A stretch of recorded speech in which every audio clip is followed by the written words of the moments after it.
The end of an era for the grand old lady. I can almost find myself getting a little bit emotional about it. I'm not even an Everton fan. I can't imagine how they feel. Men's football today is losing a gem of a stadium, one of my favourites of all time, and women's football is gaining a gem. What's beautiful about this is society as a whole never really allows these little wins. You know, it's expected to be demolished. When I went up there last week, they were saying on the tour they weren't sure what was happening with it. It was expected to be converted into housing. It's so beautiful for Everton fans. It is staying, for football that is staying, and for the women's game. It's one of my favourite stadiums. The only English club ground to host a World Cup semi-final. The first Football League ground to host an FA Cup final. This ground has hosted more competitive men's games than any other ground across the UK. It was the first ground visited by a reigning monarch. It's so many firsts with this ground, and obviously it's reaching its last, at least with men's football, and that is so sad to see. But football grounds are so much more than bricks and mortar. This 133-year ground survived bomb damage, but as I said, it's not just bricks and mortar. There's so much more to it. Football grounds preserve memories,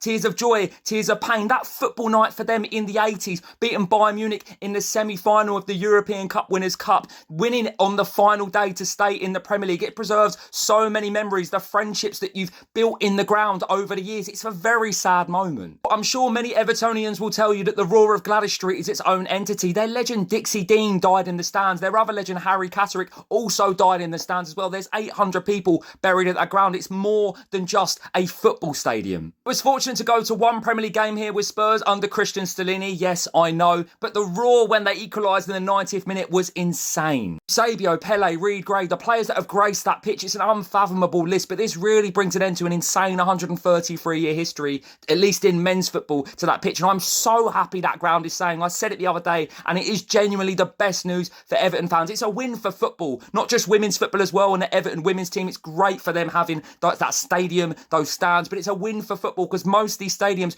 usually go, and that is such a rarity. This ground is a rarity, and men's football will really miss it.